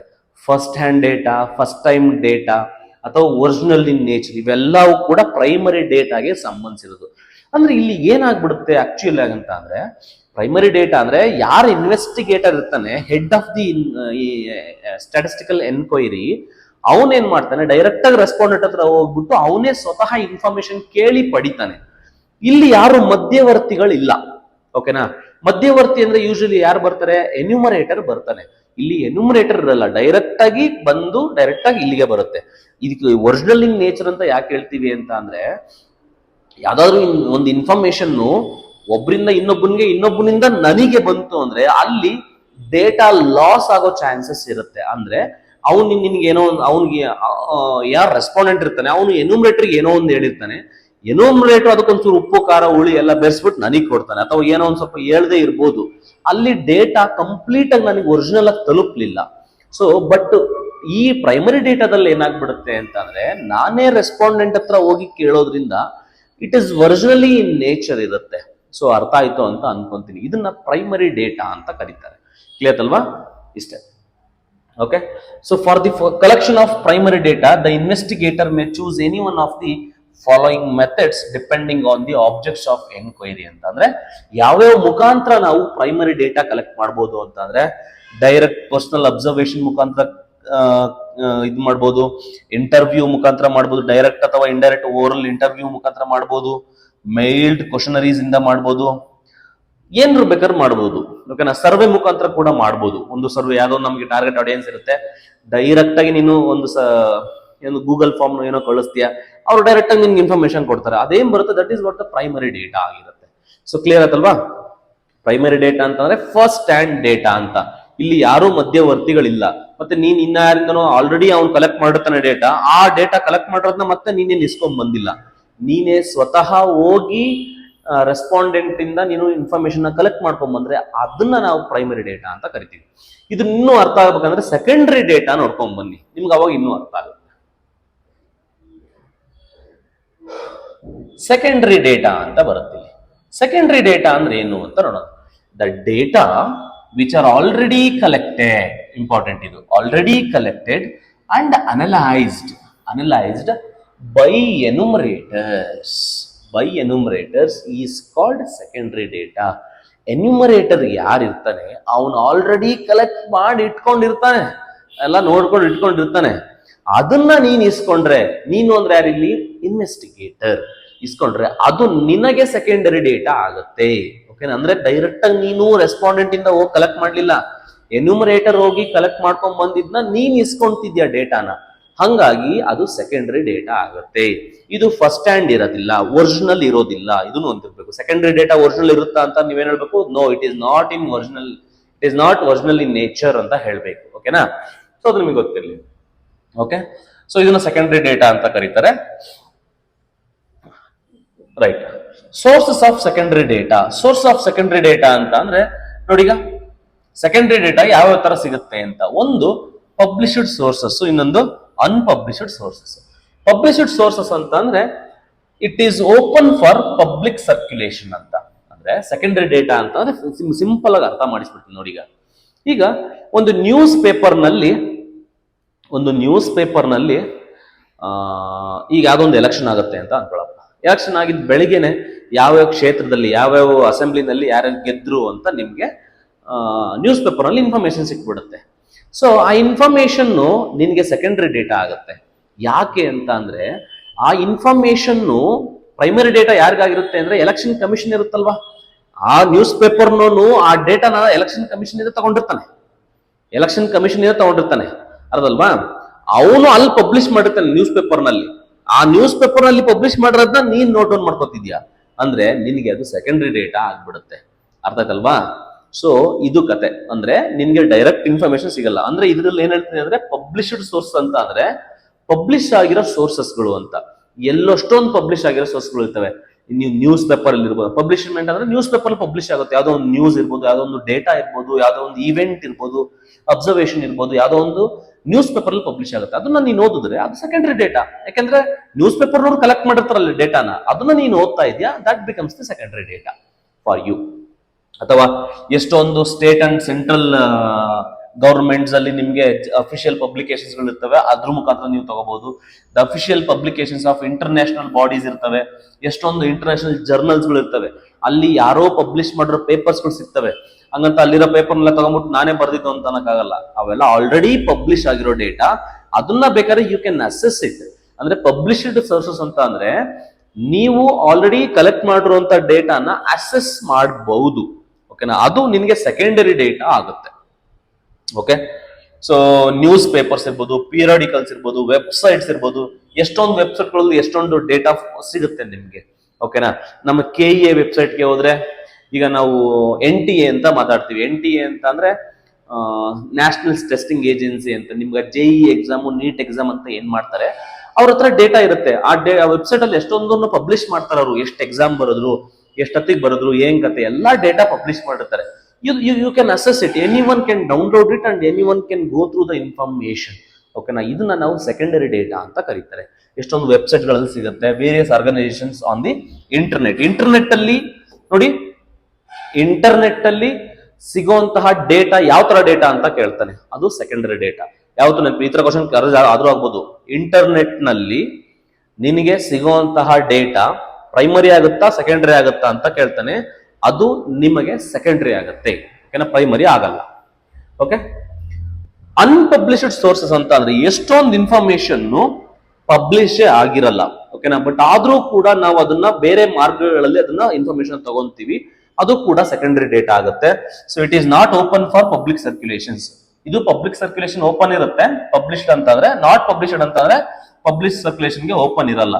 For example ಎಷ್ಟೊಂದು ಈಗ ದೇಶದ ಭದ್ರತೆಗೆ ಸೆಕ್ಯೂರಿಟಿಗೆ ಸಂಬಂಧಪಟ್ಟಂಗೆ ಎಷ್ಟೊಂದು ಡೇಟಾ ಇರುತ್ತೆ, ಅದನ್ನ ಯಾರಿಗೂ ಪಬ್ಲಿಷ್ ಮಾಡಲ್ಲ, ಎಲ್ಲೂ ಪಬ್ಲಿಕ್ ಅಲ್ಲಿ ಪಬ್ಲಿಷ್ ಮಾಡಲ್ಲ, ಯಾವ್ದು ವೆಬ್ಸೈಟ್ ಅಲ್ಲೂ ಪಬ್ಲಿಷ್ ಮಾಡಲ್ಲ. ಓಕೆನಾ? ಅಂತ ಡೇಟಾನ ಕದಿಯೋದು, ಅದು ಕೂಡ ಸೆಕೆಂಡರಿ ಡೇಟಾ. ಕದಿಯೋದಾಗಿರ್ಬೋದು, ಏನೋ ಅಸೆಸ್ ಮಾಡೋದಿರ್ಬೋದು. Records maintain at government offices, research institutions. ಈಗ ರಿಸರ್ಚ್ ಇನ್ಸ್ಟಿಟ್ಯೂಷನ್ಸ್ ನಲ್ಲಿ ಯಾರು ಡೇಟಾನ ಬಿಟ್ಕೊಡೋದಿಲ್ಲ, ಯಾಕಂದ್ರೆ that is the security of the country. ಅದನ್ನ ನೋಡ್ಕೊಂಡು ನಾವು ಯಾರು ಡಿಸ್ಕ್ಲೋಸ್ ಮಾಡಕ್ ಆಗಲ್ಲ. Okay, research scholars and offices etcetera. ಅಂದ್ರೆ ಸಿಂಪಲ್ ಆಗಿ ಅರ್ಥ ಮಾಡ್ಕೊಳ್ಳಿ, ಪಬ್ಲಿಷ್ಡ್ ಸೋರ್ಸಸ್ ಇರುತ್ತೆ, ಇನ್ನೊಂದು ಅನ್ಪಬ್ಲಿಷ್ಡ್ ಸೋರ್ಸಸ್ ಇರುತ್ತೆ. ಪಬ್ಲಿಷ್ಡ್ ಸೋರ್ಸಸ್ ಇಂದ ತಗೊಂಡ್ರಂತ ಡೇಟಾ ಎಂತ ಡೇಟಾ ಅಂತ ಕೇಳ್ತಾನೆ. ಯಾವ್ದೋ ಒಂದು ಪಬ್ಲಿಷ್ಡ್ ರಿಪೋರ್ಟ್ ಇರುತ್ತೆ, ಅದನ್ನ ನೀನ್ ಇನ್ಫಾರ್ಮೇಶನ್ ಓದಿ ಡೇಟಾ ತಗೊಂತೀಯ, ಅದೆಂತ data? Secondary data. Unpublished data in source ತಗೊಂಡೋದು ಕೂಡ ಸೆಕೆಂಡರಿ ಡೇಟಾ ಆಗುತ್ತೆ. ನ್ಯೂಸ್ ಪೇಪರ್ ಅಲ್ಲಿ ತಗೊಂಡ್ರದ್ದು ಸೆಕೆಂಡರಿ ಡೇಟಾ, ಇಂಟರ್ನೆಟ್ ಅಲ್ಲಿ ತಗೊಳ್ಳೋದು ಸೆಕೆಂಡರಿ ಡೇಟಾ. ಸೊ ಇಷ್ಟು ನಿಮ್ಗೆ ಗೊತ್ತಿದೆ, ಕ್ಲಿಯರ್ ಅಲ್ವಾ? ಸೊ ಮೇಜರ್ ಆಗಿ ಇಷ್ಟು ಟೈಪ್ಸ್ ನೀವು ಓದಿರ. ಒಂದು ಕ್ವಾಂಟಿಟೇಟಿವ್, ಕ್ವಾಲಿಟೇಟಿವ್. ಕ್ವಾಂಟಿಟೇಟಿವ್ ನಲ್ಲಿ ಮತ್ತೆ ಎರಡು, ಡಿಸ್ಕ್ರೀಟ್, ಕಂಟಿನ್ಯೂಯಸ್. ಕ್ವಾಲಿಟೇಟಿವ್ ನಲ್ಲಿ ಮತ್ತೆ ಎರಡು, ಒಂದು ನಾಮಿನಲ್ಲು, ಇನ್ನೊಂದು ಆರ್ಡಿನಲ್ಲು. ಅವೆಲ್ಲದ್ರದ್ದು ಡಿಫ್ರೆನ್ಸ್ ಗೊತ್ತಿರ್ಲಿ. ಅದಾದ್ಮೇಲೆ ಪ್ರೈಮರಿ ಡೇಟಾ ಅಂದ್ರೆ ಏನು, ಸೆಕೆಂಡರಿ ಡೇಟಾ ಅಂದ್ರೆ ಏನು, ಇದ್ರ ಬಗ್ಗೆ ನಿಮಗೆ ಗೊತ್ತಿರ್ಲಿ. ಇಲ್ಲಿಗೆ ನಿಮ್ಗೆ ಒಂದು ಟಾಪಿಕ್ ಮುಗ್ದಂಗಾಗತ್ತೆ, ಕ್ಲಿಯರ್ ಅಲ್ವಾ? ಸೊ ನೆಕ್ಸ್ಟ್ ಬಂದ್ಬಿಟ್ಟು ನಿಮ್ಗೆ ಡೇಟಾ ಕಲೆಕ್ಷನ್ ಟೂಲ್ಸ್ ಅಂತ ಬರುತ್ತೆ. ಡೇಟಾ ಕಲೆಕ್ಷನ್ ಟೂಲ್ಸ್ ಅಂತ ಅಂದ್ರೆ, ಈಗ ಇಲ್ಲಿವರೆಗೂ ಡೇಟಾ ಟೈಪ್ಸ್ ಬಗ್ಗೆ ಮಾತಾಡಿದ್ದೀರಾ, ಯಾವ್ಯಾವ ತರ ಡೇಟಾ ಹೆಂಗೆ ಏನ್ ಕತೆ ಅಂತ. ಈಗ ಡೇಟಾ ಕಲೆಕ್ಷನ್ ಟೂಲ್ಸ್ ಅಂದ್ರೆ, ಈಗ ನೀನ್ ಡೇಟಾ ಕಲೆಕ್ಟ್ ಮಾಡ್ಬೇಕು, ಯಾವ ಯಾವ ಮಾರ್ಗದ ಮುಖಾಂತರ ನೀನ್ ಕಂಡುಹಿಡಿತ್ಯಾ, ಯಾವ್ಯಾವ ವೇಸ್ ಇದಾವೆ ನಿಂಗೆ ಡೇಟಾ ಕಲೆಕ್ಟ್ ಮಾಡೋದಕ್ಕೆ, ಯಾವ್ಯಾವ ಟೂಲ್ಸ್ ನ ಯೂಸ್ ಮಾಡಿ ನೀನು ಡೇಟಾನ ಕಲೆಕ್ಟ್ ಮಾಡ್ತೀಯಾ, ಅದ್ರ ಬಗ್ಗೆ ಓದೋಣ. ಈಗ ಇದನ್ನ ಡೇಟಾ ಕಲೆಕ್ಷನ್ ಟೂಲ್ಸ್ ಅನ್ನೋದು ಇಟ್ಸ್ ಅ ವೈಡ್ ಕನ್ಸೆಪ್ಟ್. ಎಷ್ಟೊಂದು ದಾರಿ ಮುಖಾಂತರ ನಾವು ಡೇಟಾನ ಕಲೆಕ್ಟ್ ಮಾಡ್ಕೊತೀವಿ. But for your DCET syllabus ಅವರು ನಿಮ್ಗೆ 4 ವೇಸ್ ಮಾತ್ರ ಇಟ್ಟಿದ್ದಾರೆ. ಒಂದು ಕ್ವಶನಿಯರ್ ಅಂತ ಇಟ್ಟಿದ್ದಾರೆ, ಇನ್ನೊಂದು ಸರ್ವೇಸ್ ಅಂತ ಇಟ್ಟಿದ್ದಾರೆ, ನೆಕ್ಸ್ಟ್ ಇಂಟರ್ವ್ಯೂಸ್ ಅಂತ ಇಟ್ಟಿದ್ದಾರೆ, ಇನ್ನೊಂದು ಫೋಕಸ್ ಗ್ರೂಪ್ ಡಿಸ್ಕಷನ್ಸ್ ಅಂತ ಇಟ್ಟಿದ್ದಾರೆ. ಸೊ ಈ 4 ಡೇಟಾ ಕಲೆಕ್ಷನ್ ಟೂಲ್ಸ್ ನ ನಿಮ್ಮ ಸಿಲೆಬಸ್ಗೆ ಇಟ್ಟಿದ್ದಾರೆ. ನಾವೇನ್ ಮಾಡೋಣ ಅಂತ ಅಂದ್ರೆ, ಒಂದೊಂದೇ ನಾವಿಲ್ಲಿ ಸ್ಟಡಿ ಮಾಡ್ತಾ ಹೋಗೋಣ. ಓಕೆನಾ? ಸೊ ಹಂಗ್ ಮಾಡ್ತಾ ಮಾಡ್ತಾ ನಮ್ಗೆ ಏನಾಗುತ್ತೆ, ನಿಮ್ಗೆ ಕಂಪ್ಲೀಟ್ ಆಗಿ ವಾಟ್ ಎವರ್ ಈ ಸಿಲೆಬಸ್ ಅಲ್ಲಿ ಇದೆ ಅದನ್ನೆಲ್ಲ ನಾವು ನೋಡ್ತಾ ಹೋಗೋಣ ಈಗ. ಓಕೆ, ಮೊದಲನೇದಾಗಿ ನಾವು ನೋಡೋಣ ಏನಂತ ಅಂದ್ರೆ, ಕ್ವಶನಿಯರ್ ಅಂದ್ರೆ ಏನು, ಅದ್ರ ಬಗ್ಗೆ ಏನೇನ್ ಕ್ವಶನ್ಸ್ ಕೇಳ್ಬೋದು ನಿಮ್ಗೆ, ಏನೇನ್ ಟಾಪಿಕ್ಸ್ ಇದೆ ಅದರಲ್ಲಿ, ಅದನ್ನೆಲ್ಲ ನೋಡ್ತಾ ಹೋಗೋಣ ಇಲ್ಲಿ. ಓಕೆನಾ? Yes, let us get into that. Questionnaires. Questionnaires ಅಂತ ಅಂದ್ರೆ ನೋಡ್ತಾ ಹೋಗಿ, ಪ್ರಶ್ನಾವಳಿಗಳು ಅಂತ ಕರೀತಾರೆ. ಪ್ರಶ್ನೆಗಳ ಲಿಸ್ಟ್ ಅಂತ. ಪ್ರಶ್ನಾವಳಿ ಅಂತ ಗೊತ್ತಾ? ಸೊ ಅದೇ ತರ ಕ್ವಶನಿಯರ್ಸ್ ಅಂತ ಅಂದ್ರೆ ಲಿಸ್ಟ್ ಆಫ್ ಕ್ವಶನ್ಸ್ ಅಂತ. ಸೊ ಲಿಸ್ಟ್ ಆಫ್ ಕ್ವಶನ್ಸ್ ನಾವು ಕ್ವಶನಿಯರ್ಸ್ ಅಂತ ಕರೀತಾರೆ. ಕ್ವಶನಿಯರ್ is a list of questions where the answers are filled by respondents and these answers are the required information. ಓಕೆನಾ? ಫಾರ್ ದಿ ಇನ್ವೆಸ್ಟಿಗೇಷನ್ ಅಂತ. ಅಂದ್ರೆ ಇಲ್ಲಿ ಏನಾಗುತ್ತೆ ಅಂತ ಅಂದ್ರೆ, ನಾನು ಕಂಡಕ್ಟ್ ಮಾಡೋಂತ ಇನ್ವೆಸ್ಟಿಗೇಟರ್ ಅಂತ ಇಟ್ಕೊ. ನಾನೇನ್ ಮಾಡ್ತೀನಿ, I will list all the questions. ನನ್ಗೆ ಏನೇನ್ ಡೇಟಾ ಬೇಕು, ಆ ಡೇಟಾಗೆ ಏನೇನು, ಅವ್ನಿಗೆ ಒಂದು ಕ್ವಶನ್ ಕೇಳಿದ್ರೆ ನಾನು ಕ್ವಶನ್ ಕೇಳಿದ್ರೆ ಅವ್ನು ಆನ್ಸರ್ ಹೇಳ್ತಾನೆ. ಈಗ ಅದಕ್ಕೆ ಆ ಯಾವ್ಯಾವ ಡೇಟಾ ಬೇಕು ಆ ಕ್ವಶನ್ಸ್ಗಳನ್ನೆಲ್ಲ ನಾನೇನ್ ಮಾಡ್ತೀನಿ ಅಂದ್ರೆ ಲಿಸ್ಟ್ ಔಟ್ ಮಾಡ್ಕೊಂತೀನಿ. ಒಂದು ಶೀಟ್ ನಲ್ಲಿ, ಒಂದು ಪೇಪರ್ ಶೀಟ್ ನಲ್ಲಿ ಲಿಸ್ಟ್ ಔಟ್ ಮಾಡ್ಕೊತೀನಿ ಆ ಎಲ್ಲಾ ಕ್ವಶನ್ಸ್ಗಳನ್ನ. ಆ ಲಿಸ್ಟ್ ಔಟ್ ಮಾಡ್ಕೊಂಡ್ಬಿಟ್ಟು ಆ ಲಿಸ್ಟ್ ಆಫ್ ಕ್ವಶನ್ಸ್ ನಾನು ರೆಸ್ಪಾಂಡೆಂಟ್ಗೆ ಕೊಡ್ತೀನಿ. ಅವನೇನ್ ಮಾಡ್ತಾನೆ, ಆ ಕ್ವಶನ್ಸ್ಗೆಲ್ಲನ ಆ ಪ್ರಿಸ್ಕ್ರೈಬ್ಡ್ ಜಾಗ ಇರುತ್ತೆ, ಆ ಜಾಗದಲ್ಲಿ ಅವನ ಒಪಿನಿಯನ್ ಇರ್ಬೋದು, ಅವನ ಆನ್ಸರ್ಸ್ ಇರ್ಬೋದು, ಅದು ಡೇಟಾ ಎಂತ ಡೇಟಾ ಬೇಕಾದ್ರೆ ಇರ್ಬೋದು, ಅದು ಕ್ವಾಲಿಟೇಟಿವ್ ಇರ್ಬೋದು, ಕ್ವಾಂಟಿಟೇಟಿವ್ ಇರ್ಬೋದು. ಓಕೆನಾ? ಅದನ್ನ ಅವನು ಬರಿತಾ ಹೋಗ್ತಾನೆ, ಬರೆದು ನನಗೆ ಕೊಡ್ತಾನೆ. ಅವಾಗ ಅವನಿಂದ ನನಗೆ ಇನ್ಫಾರ್ಮೇಶನ್ ಸಿಗುತ್ತೆ. ಇಲ್ಲೇನಾಗುತ್ತೆ, ಯಾಕೆ ಇದು ಯೂಸ್ ಆಗುತ್ತೆ ಅಂತಂದ್ರೆ, ಈಗ ಒಂದು ಕ್ಲಾಸ್ ಅಲ್ಲಿ 50 ಜನ ಇದ್ದಾರೆ ಅಂತ ಅನ್ಕೊಳ್ಳಿ. 50 ಜನದ್ದು ಒಪಿನಿಯನ್ ಅಟ್ ಎ ಟೈಮ್ ನನಗೆ ಬೇಕು ಅಂತ ಅಂದಾಗ ನಾನೇನ್ ಮಾಡ್ತೀನಿ, I will list set of questions. ಆ ಕ್ವಶನ್ ಸೆಟ್ 50 ಜನಕ್ಕೂ ಒಟ್ಟಿಗೆ ಕೊಟ್ಬಿಡ್ತೀನಿ. 50 ಜನನು ಅಟ್ ಎ ಟೈಮ್ ಆನ್ಸರ್ ಮಾಡಿ ನನಗೆ 50 ಜನನು ಅಟ್ ಎ ಟೈಮ್ ಕೊಡ್ತಾರೆ ಆ ಶೀಟ್ ನ. ಸೊ ದಟ್ ಏನಾಯ್ತು, ನನಗೆ ಟೈಮ್ ಸೇವ್ ಆಯ್ತು ಅಲ್ಲಿ. ಓಕೆನಾ, ಆ ಲಿಸ್ಟ್ ಆಫ್ ಕ್ವಶನ್ ಇಂದ ನನಗೆ 50 ಜನದ್ದು ಡೇಟಾ ಗೊತ್ತಾಯ್ತು, ಟೈಮ್ ಸೇವ್ ಆಯ್ತು, ಅಂಡ್ ಈಸಿ ಟು ಅನಲೈಸ್. ಓಕೆನಾ, ಸೊ ಅದನ್ನ ಅನಲೈಸ್ ಮಾಡಕ್ ಈಸಿ ಆಗುತ್ತೆ. ಸೊ ಇದನ್ನ ನಾವು ಕ್ವಶನ್ ಏರ್ಸ್ ಅಂತ ಕರಿತೀವಿ. ಓಕೆ, ಅದು ಗೊತ್ತಿರಬೇಕು. ಅಂದ್ರೆ ಲಿಸ್ಟ್ ಆಫ್ ಕ್ವಶನ್ಸ್ ಅನ್ನೋದು ನೆನಪಿರ್ಲಿ. ಇಲ್ಲಿ ಕ್ವಶನ್ ಏರ್ಸ್ ಅಂತ ಅಂದ್ರೆ ಲಿಸ್ಟ್ ಆಫ್ ಕ್ವಶನ್ಸ್ ಒಂದು. ಸೊ ಯಾರು ಫಿಲ್ ಮಾಡೋದು? ರೆಸ್ಪಾಂಡೆಂಟ್ಸ್ ತಾನೆ, ಇನ್ಫಾರ್ಮೇಶನ್ ಕೊಡೋದೇ ರೆಸ್ಪಾಂಡೆಂಟ್ಸ್. ಓಕೆ, ಇಲ್ಲೇನಾಗ್ಬಿಡುತ್ತೆ ಅಂದ್ರೆ the questionnaire is sent to the respondents. Questionnaire is sent to the respondent who are expected to write the answers in a space provided in the questionnaire. Questionnaire ಅಲ್ಲಿ ನೋಡಿ, ಕ್ವಶನೇರು ಯಾವ ತರ formal ಬೇಕಾದ್ರೂ ಇರ್ಬೋದು. ಈಗ ನಾನೇನ್ ಹೇಳಿದೆ, ಒಂದು A4 ಶೀಟ್ ಅಲ್ಲಿ ಕ್ವಶನ್ಸ್ ನ ಲಿಸ್ಟ್ ಔಟ್ ಮಾಡ್ಬಿಟ್ಟು ಟೈಪ್ ಮಾಡ್ಬಿಟ್ಟು ಅದನ್ನೊಂದು 50 ಕಾಪಿ ಜೆರಾಕ್ಸ್ ತೆಗೆದ್ಬಿಟ್ಟು ಎಲ್ರಿಗೂ ಕೊಟ್ಟು ಅವರಿಂದ ಫೀಡ್ಬ್ಯಾಕ್ ನ ತಗೊಂಡು ನಾನು ಇಸ್ಕೊಂಡ್ಬಿಟ್ರೆ ಅದು ಕೂಡ ಕ್ವಶನೇರೆ. ಇವಾಗೆಲ್ಲ ಡಿಜಿಟಲ್ ಕ್ವಶನೇರ್ ಅಂತ ಬಂದಿದಾವೆ. ಡಿಜಿಟಲ್ ಅಂತ ಅಂದ್ರೆ ನಿಮಗೆ ಗೂಗಲ್ ಫಾರ್ಮ್ ಗೊತ್ತಲ್ವಾ, that is also a form of questionnaire. ಅಲ್ಲಿ ನಾನು ಏನ್ ಮಾಡ್ತೀನಿ ಅಂತಂದ್ರೆ I will set some questions. ಆ ಕ್ವಶನ್ ಸೆಟ್ ಮಾಡ್ಬಿಟ್ಟು ನಿಮ್ಗೆ ಕಳಿಸ್ಬಿಡ್ತೀನಿ. ನೀವೇನ್ ಮಾಡ್ತೀರಾ, ಫಿಲ್ ಮಾಡಿ ನನಗೆ ಯು ವಿಲ್ ಸೆಂಡ್ ಬ್ಯಾಕ್. ಅಲ್ಲಿ ನಾನು ಡೇಟಾ ಕಲೆಕ್ಟ್ ಮಾಡ್ಕೊಂಡೆ. ಇವಾಗೆಲ್ಲನ ಗೂಗಲ್ ಫಾರ್ಮ್ ಅನ್ನೋದು ತುಂಬಾ ದೊಡ್ಡದಾಗಿ ಇದೆ. ಓಕೆನಾ, ಡಿಜಿಟಲಿ ಇವಾಗ ಪೇಪರ್ ವರ್ಕ್ ಎಲ್ಲ ಕಡಿಮೆ ಆಗಿದೆ, ಎಲ್ಲ ಡಿಜಿಟಲ್ ವರ್ಕ್ ಜಾಸ್ತಿ ಇದೆ. ಹಂಗಾಗಿ ಅದು ಕೂಡ ಕ್ವಶನ್, ಅಲ್ಲೂ ಕೂಡ ನೀನು ಡೇಟಾನ ತಗೊಂತೀಯ. ಓಕೆನಾ, ಏನ್ ನಿಮ್ಗೆ ಜಾಗ ಕೊಟ್ಟಿರ್ತಾರ ಅಲ್ಲಿ, ಆ ಜಾಗದಲ್ಲಿ ನೀನು you can type your opinion or your feedback, whatever. Okay, so ನೀವು ಆ ಮುಖಾಂತರ ನನಗೆ ಡೇಟಾ ಕೊಟ್ರೆ ಅದು ಡಿಜಿಟಲ್ ಸರ್ವೆ ಆಗುತ್ತೆ. ಐ ಮೀನ್ ಡಿಜಿಟಲ್ ಸರ್ವೆ ತರ ಆಗೋಗ್ಬಿಡುತ್ತೆ. ಅದು ಕೂಡ ಟೈಪ್ ಆಫ್ ಕ್ವಶನೇರ್ ಅಂತ ಹೇಳ್ತೀವಿ. ಕ್ವಶನೇರ್ ಅಂತ ಅಂದ್ರೆ ಸಿಂಪಲ್ ಕಣ್ರಪ್ಪ, ಲಿಸ್ಟ್ ಆಫ್ ಕ್ವಶನ್ಸ್. ಅದು ಯಾವ ಫಾರ್ಮ್ ಅಲ್ಲಾದ್ರೂ ಇರ್ಲಿ, ನೀನ್ ಪೇಪರ್ ಅಲ್ಲಾದ್ರೂ ಬರ್ದ್ ಕೊಡು, ಏನ್ರಲ್ಲಾದ್ರೂ ಬರ್ದ್ ಕೊಡು. ಇದು ಯಾಕೆ ಯೂಸ್ ಆಗುತ್ತೆ ಅಂತ ಒಂದು ನೆನಪಿರ್ಲಿ. ಕ್ವಶನೇರ್ ಇಂದ ಲಾರ್ಜ್ ಪಾಪ್ಯುಲೇಷನ್ ಇಂದ ನೀವು ಡೇಟಾನ ಕಲೆಕ್ಟ್ ಮಾಡ್ಕೋಬಹುದು, ಹೌದಲ್ವಾ? ಎಸ್, ಅದಕ್ಕೋಸ್ಕರ ಟೈಮ್ ಕನ್ಸ್ಯೂಮಿಂಗ್ ಕಡಿಮೆ ಆಗುತ್ತೆ. ಈಗ ಇದು ತುಂಬಾ ಅಂದ್ರೆ ತುಂಬಾ ಇಂಪಾರ್ಟೆಂಟ್, ಎಸೆನ್ಷಿಯಲ್ಸ್ ಆಫ್ ಕ್ವಶನೇರ್ ಅಂತ. ತುಂಬಾ ಇಂಪಾರ್ಟೆಂಟ್, ಎಲ್ಲರೂ ಕೂಡ ನೆನ್ಪಿಟ್ಕೋಬೇಕು. ತುಂಬಾ ಇಂಪಾರ್ಟೆಂಟ್ ಇದು. ಎಸೆನ್ಷಿಯಲ್ಸ್ ಆಫ್ ಕ್ವಶನೇರ್ ಅಂತಂದ್ರೆ, ನೀವು ಒಂದು ಕ್ವಶನ್ಸ್ ನ ಸೆಟ್ ಮಾಡ್ತಿರಲ್ವ ಕ್ವಶನೇರ್ಗೆ, ಅದು ಹೆಂಗಂದ್ರೆ ಹಂಗೆ ಸೆಟ್ ಮಾಡಂಗಿಲ್ಲ. ಓಕೆನಾ, ಒಂದು ಲಾಜಿಕಲ್ ಇರ್ಬೇಕು, ಅದರಲ್ಲಿ ಒಂದು ಲಾಜಿಕ್ಸ್ ಇರ್ಬೇಕು. ಓಕೆನಾ, ಅದಕ್ಕೆ ಯಾವ್ಯಾವ ಕ್ರೈಟೀರಿಯಾ ಇರುತ್ತೆ, ಏನೇನ ಮನಸ್ಸಲ್ಲಿ ಇಟ್ಕೊಂಡು ನಾವು ಕ್ವಶನ್ಸ್ ಗಳನ್ನ ಸೆಟ್ ಮಾಡ್ಬೇಕಾಗತ್ತೆ ಅನ್ನೋದ್ರ ಬಗ್ಗೆ ನೋಡೋಣ. ಎಸೆನ್ಷಿಯಲ್ಸ್ ಅಂತ ಕರಿತೀವಿ. ಎಸೆನ್ಷಿಯಲ್ಸ್ ಆಫ್ ಕ್ವಶನೇರ್ ಅಂತಂದ್ರೆ, ಒಂದು ಕ್ವಶನೇರ್ ನಲ್ಲಿ ಏನೇನೆಲ್ಲ ಅಂಶಗಳು ಒಳಗೊಂಡಿರ್ಬೇಕು, ಹೆಂಗಂದ್ರೆ ಹಂಗೆ ಕ್ವಶನ್ಗಳನ್ನ ಸೆಟ್ ಮಾಡಂಗಿಲ್ಲ. ಓಕೆನಾ, ಅದಕ್ಕೊಂದು ಸೆಟ್ ಆಫ್ ರೂಲ್ಸ್ ಗಳಿದಾವೆ. ಅದೇನು ಏನ್ ಕತೆ ಅಂತ ಈಗ ಇದ್ರಲ್ಲಿ ನೋಡೋಣ. ಫಸ್ಟ್ ಪಾಯಿಂಟ್ ಅಲ್ಲಿ ಹೇಳ್ತಿದ್ದಾನೆ, the number of question should be as less as possible. ಓಕೆನಾ, ಅಂದ್ರೆ ಕ್ವಶನೇರ್ ಅಂತ ಅಂದ್ರೆ ಒಂದ್ 150-200 ಕ್ವಶನ್ ಹಾಕಂಗಿಲ್ಲ. ಎಷ್ಟು ಸಾಧ್ಯನೋ ಅಷ್ಟು ಕಡಿಮೆ ಕ್ವಶನ್ಸ್ ಅಲ್ಲಿ ನಿನ್ನ ಇನ್ಫಾರ್ಮೇಶನ್ ನೀನು ಪಡ್ಕೊಳ್ಳೋ ತರ ಇರ್ಬೇಕಿತ್ತು. ನೀನ್ ಸುಮ್ಮನೆ ಕ್ವಶನ್ ಹಾಕಂತ ಹೋದ್ರೆ ಯಾರು ರೆಸ್ಪಾಂಡೆಂಟ್ ಇರ್ತಾನೆ ಅವನ್ಗೆ ಫಿಲ್ ಮಾಡಕ್ಕಿರ್ಬೋದು ಅಥವಾ ಬರೆಯೋದಿಕ್ಕಿರ್ಬೋದು ಬೋರ್ ಅಂತ ಅನ್ನಿಸ್ಬಹುದು. ಓಕೆನಾ, ಯಾಕಂದ್ರೆ ಇನ್ಫಾರ್ಮೇಶನ್ ಬೇಕಿರೋದು ನಮಗೆ, it is not for the respondent. Respondent ಅನ್ನೋನು ಅವನು ಫ್ರೀಯಾಗಿ ನಿಮಗೆ ಕೊಡೋ ತರ ಇನ್ಫಾರ್ಮೇಶನ್ ಆಗಿರ್ಬೇಕು. ಓಕೆನಾ, ನೀವು ಸುಮ್ಮನೆ ಒಂದು ಜಾಸ್ತಿ ಕ್ವಶನ್ಸ್ ಹಾಕ್ಬಿಟ್ಟಾಗ ಅವನ್ಗೆ ಬೋರ್ ಆಗ್ಬಿಡುತ್ತೆ, ಅವನ್ಗೆ ಜೆನ್ಯೂನ್ ಇನ್ಫಾರ್ಮೇಶನ್ ಕೊಡ್ಬೇಕು ಅಂತ ಅನ್ಸಲ್ಲ. ಏನಪ್ಪ ಇದು ಇಷ್ಟು ಕ್ವಶನ್ಸ್ ಇದೆ, ಟೈಮ್ ಕನ್ಸ್ಯೂಮಿಂಗ್ ಜಾಸ್ತಿ ಅನ್ಸುತ್ತೆ. ಓಕೆನಾ, ಹಂಗಾಗಿ ಒಂದು ಕ್ವಶನೇರ್ ಅಲ್ಲಿ ಆದಷ್ಟು ಕಡಿಮೆ ಕ್ವಶನ್ಸ್ ಇರಬೇಕು. ಓಕೆನಾ, ಇದು ಫಸ್ಟ್ ಪಾಯಿಂಟ್. ನೆಕ್ಸ್ಟ್ ಪಾಯಿಂಟ್ ಬಂದ್ಬಿಟ್ಟು, the question should be simple to understand. Question should be simple to understand ಅಂತ ಅಂದ್ರೆ, ಕ್ವಶನ್ ಪ್ರತಿಯೊಬ್ಬ ವ್ಯಕ್ತಿಗೂ ಅರ್ಥ ಆಗೋ ತರ ಇರಬೇಕು. ಓಕೆನಾ, ಸಿಂಪಲ್ ಆಗಿರ್ಬೇಕು. ಈಗ ನನಗೆ ಇಂಗ್ಲಿಷ್ ಗೊತ್ತು ಅಂತ ತುಂಬಾ ದೊಡ್ಡ ಇಂಗ್ಲಿಷ್, ಫ್ಲೂಯೆಂಟ್ ಇಂಗ್ಲಿಷ್ ನಲ್ಲಿ, ಅಮೆರಿಕನ್ ಇಂಗ್ಲಿಷ್ ನಲ್ಲಿ ನೀನ್ ತುಂಬಾ ಕ್ವಶನ್ ಸೆಟ್ ಮಾಡ್ತಾ ಹೋದ್ರೆ ನಾವು ಇಂಡಿಯನ್ಸ್, ನಮ್ಗೆ ಇಂಡಿಯನ್ ಇಂಗ್ಲಿಷೇ ಅರ್ಥ ಆಗಲ್ಲ, ಇನ್ನು ಅಮೆರಿಕನ್ ಇಂಗ್ಲಿಷ್ ಎಲ್ಲಿಂದ ಅರ್ಥ ಆದತ್ತು ಅಲ್ವಾ? ಅಂದ್ರೆ ನೀವು ಆತರ ಮಾಡಿದಾಗ ಏನಾಗುತ್ತೆ ಅಂದ್ರೆ ನನಗೆ ಕ್ವಶನೇ ಅರ್ಥ ಆಗಲ್ಲ. ನೀನ್ ಯಾವ ಸ್ಲ್ಯಾಂಗ್ ಅಲ್ಲಿ ಕೇಳಿದೆ, ನನ್ ಕ್ವಶನೇ ಅರ್ಥ ಆಗಿಲ್ಲ ಅಂತಾರೆ, ನಾನು ಹಿಂಗ್ ನಿಮ್ಗೆ ಡೇಟಾ ಕೊಡ್ತೀನಿ ಅಲ್ವಾ? ನಿನ್ಗೆ ಏನ್ ಡೇಟಾ ಕೇಳಿದೆ ಅದನ್ನ ಕೊಡ್ಬೇಕಂದ್ರೆ ನೀನ್ ಕೇಳೋದ್ ನನ್ಗೆ ಅರ್ಥ ಆಗ್ಬೇಕು. ನೀನ್ ಕೇಳೋದೇ ನನ್ಗೆ ಅರ್ಥ ಆಗಿಲ್ಲ ಅಂದ್ರೆ ನಾನು ಹೆಂಗ್ ಡೇಟಾ ಕೊಡೋಕ್ಕಾಗುತ್ತೆ? ಅಲ್ಲಿ ನಿನ್ಗೆ ಡೇಟಾ ತಪ್ಪು ಕೊಡೋ ಚಾನ್ಸಸ್ ಇರುತ್ತೆ. ನಾನೇನೋ ಒಂದು ಅರ್ಥ ಮಾಡ್ಕೊಂಡು ಅದಕ್ಕೆ ಏನೋ ಬೇರೆ ಆನ್ಸರ್ ಬರೆಯೋ ಚಾನ್ಸಸ್ ಇರುತ್ತೆ. ಹಂಗಾಗಿ ನೀನ್ ಏನ್ ಕೇಳ್ತೀಯ ಕ್ವಶನ್, ಆ ಕ್ವಶನ್ ಸಿಂಪಲ್ ಟು ಅಂಡರ್ಸ್ಟ್ಯಾಂಡ್, ಎಲ್ರಿಗೂ ಅರ್ಥ ಆಗೋ ತರ ಇರ್ಬೇಕು.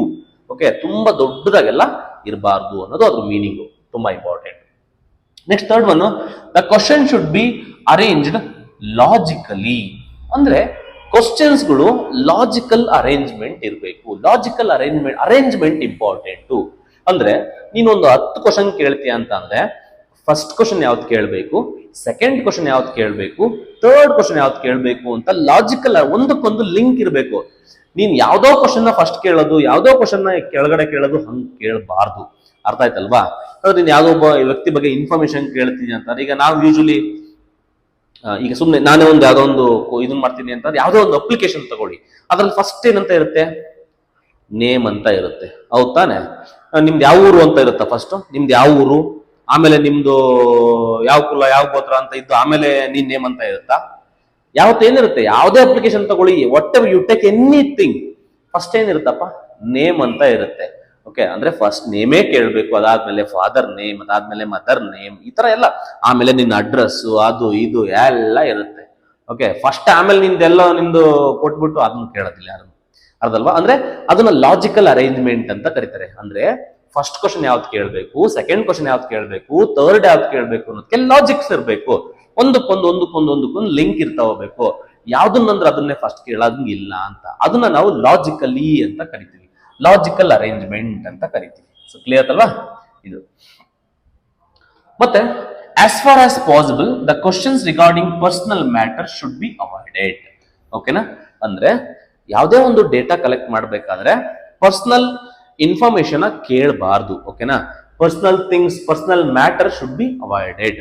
ಅದು ನಿಂದೇನೋ ಪರ್ಸನಲ್ ಇರುತ್ತೆ, ಆ ಪರ್ಸನಲ್ ವಿಷಯಗಳನ್ನೆಲ್ಲ ನೀವು ಕೇಳಬಾರ್ದು ನಿಮ್ಮ ಒಂದು ಕ್ವಶನ್ ನಲ್ಲಿ. ಯಾಕೆಂತಂದ್ರೆ ಆ ಪರ್ಸನಲ್ ವಿಷಯಗಳು, ಪರ್ಸನಲ್ ಮೀನಿಂಗ್ ಇದೆ, that is personal. Why should I disclose it ಅಲ್ವಾ? ನಿನ್ ಪರ್ಸನಲ್ ವಿಷಯ ಕೇಳಿದ್ರೆ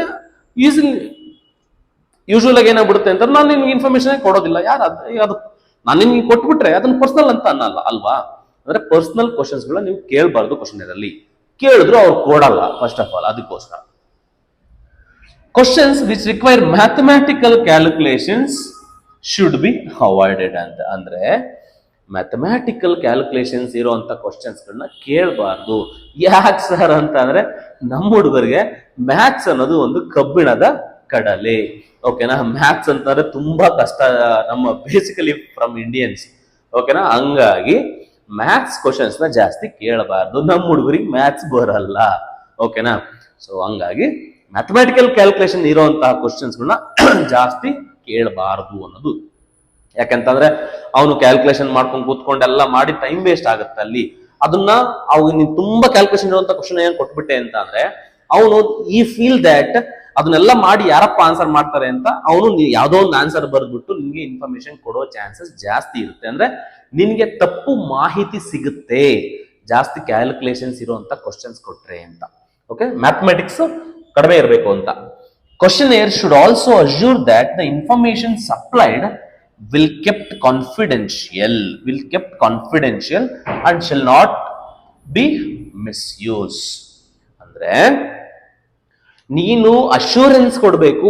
ಒಬ್ಬನಿಂದ ನಾನು ಡೇಟಾ ಕಲೆಕ್ಟ್ ಮಾಡ್ಬೇಕಂತ ಅಂದ್ರೆ ಏನ್ ಅಶ್ಯೂರೆನ್ಸ್ ಅಪ್ಪ ಅಂತ ಅಂದ್ರೆ, ನೀನು ಅಶ್ಯೂರೆನ್ಸ್ ಅಂತ ಅಂದ್ರೆ ಇನ್ ದ ಸೆನ್ಸ್ ನೀನೇನ್ ಕೊಡ್ತೀಯ ಇನ್ ಡೇಟಾ ಅದು ತುಂಬಾ ಕಾನ್ಫಿಡೆನ್ಶಿಯಲ್ ಆಗಿರುತ್ತೆ, ಯಾರ ಹತ್ರನು ಡಿಸ್ಕ್ಲೋಸ್ ಆಗಲ್ಲ ಅಂತ ನೀನು ಅಶ್ಯೂರೆನ್ಸ್ ಕೊಡೋ ತರ ಇರಬೇಕು. ಅವನು ಯಾಕಂತಂದ್ರೆ ರೆಸ್ಪಾಂಡೆಂಟ್ ನಿನ್ಗೆ ಡೇಟಾ ಕೊಡ್ಬೇಕಂತ ಅಂದ್ರೆ ಫಸ್ಟ್ ಆಫ್ ಆಲ್ ಅವನು ನಿನ್ನ ಟ್ರಸ್ಟ್ ಮಾಡಿರ್ಬೇಕು, ಬಿಲೀಫ್ ಮಾಡಿರ್ಬೇಕು. ಅವನು ನಿನ್ನ ಇನ್ವೆಸ್ಟಿಗೇಟರ್ ಮೇಲೆ ಬಿಲೀಫೇ ಇಲ್ಲ ಅಂತ ಅಂದ್ರೆ ಅವ್ನು ಹೆಂಗ್ ನಿಜ ಹೇಳ್ತಾನೆ? ಯಾವ್ದೋ ಒಂದು ಪೊಲೀಸ್ ಇನ್ವೆಸ್ಟಿಗೇಷನ್ ನಡೀತಾ ಇರುತ್ತೆ, ಯಾರೋ ಒಬ್ಬನ ಎನ್ಕ್ವೈರಿ ಕರೆದಿರ್ತಾನೆ, ಅವನು ಪೊಲೀಸ್ ಮೇಲೆ ಡೌಟ್ ಇದೆ, ಪೊಲೀಸ್ ಏನೋ ಅವ್ನು ಅಪೋಸಿಟ್ ಅವನಿಗೆ ಇದನ್ ಮಾಡ್ತಾನೆ ಅಂತಂದಾಗ ಇವನು ಇನ್ಫಾರ್ಮೇಶನ್ ಕೊಡಲ್ಲ, proper information. Definitely they not give the proper information. ಓಕೆನಾ? ಹಂಗಾಗಿ ಫಸ್ಟ್ ಆಫ್ ಆಲ್ ಅಂದ್ರೆ ಅವನ್ಗೆ ಅಶ್ಯೂರೆನ್ಸ್ ಸಿಗ್ಬೇಕು, ಇಲ್ಲಪ್ಪ ನೀನ್ ಹೇಳೋ ಮಾಹಿತಿ ಏನಿದೆ ಇದೆಲ್ಲೂ ಡಿಸ್ಕ್ಲೋಸ್ ಆಗಲ್ಲ, ಇಟ್ ಈಸ್ ಕೆಪ್ಟ್ ಕಾನ್ಫಿಡೆನ್ಶಿಯಲ್ ಅಂತ ಅವನ್ಗೆ ಅನ್ಸಿದಾಗ ಡೆಫಿನೆಟ್ಲಿ ಅವನ್ ಏನ್ ಮಾಡ್ತಾನೆ, is try to give the information. ಓಕೆನಾ? ಸೊ ಅಶ್ಯೂರೆನ್ಸ್ ನ ಕೊಡ್ಬೇಕಾಗತ್ತೆ ನಿಮ್ಮ ಕ್ವಶನೇರ್ ನಲ್ಲಿ ಅಂತ ಹೇಳ್ತಿದ್ದಾರೆ. ಓಕೆನಾ? ಸೊ ಇಷ್ಟೇ ಅಂತ ಅಲ್ಲ, ಇನ್ನು ಎಷ್ಟೊಂದು. ಓಕೆನಾ? ಸೊ ಇದು ನಿಮ್ಗೆ ಎಸೆನ್ಷಿಯಲ್ಸ್ ಆಫ್ ಕ್ವಶನೇರ್ಸ್ ಆಗುತ್ತೆ. ಇದ್ರ ಮೇಲೆ ಕ್ವಶನ್ಸ್ ಕೇಳೋ ಚಾನ್ಸಸ್ ಜಾಸ್ತಿ ಇದೆ. ಓಕೆನಾ? You focus on this, you try to solve more question on this topic. Okay? Yes. Next ಇದರಲ್ಲಿ ಇನ್ನೂ ಒಂದೆರಡು ಟಾಪಿಕ್ಸ್ ಬರ್ತವೆ. ಒಂದು ಕ್ಲೋಸ್ಡ್ ಎಂಡೆಡ್ ಕ್ವಶನ್ಸ್ ಅಂತ, ಇನ್ನೊಂದು ಓಪನ್ ಎಂಡೆಡ್ ಕ್ವಶನ್ಸ್ ಅಂತ ಬರುತ್ತೆ. ಕ್ಲೋಸ್ಡ್ ಎಂಡೆಡ್ ಕ್ವಶನ್ಸ್ ಅಂದ್ರೆ ಏನು ಅಂತ ನೋಡೋಣ. ಕ್ಲೋಸ್ಡ್ ಎಂಡೆಡ್ ಕ್ವಶನ್ಸ್ ಅಂತ ಅಂದ್ರೆ ವೆರಿ ಸಿಂಪಲ್.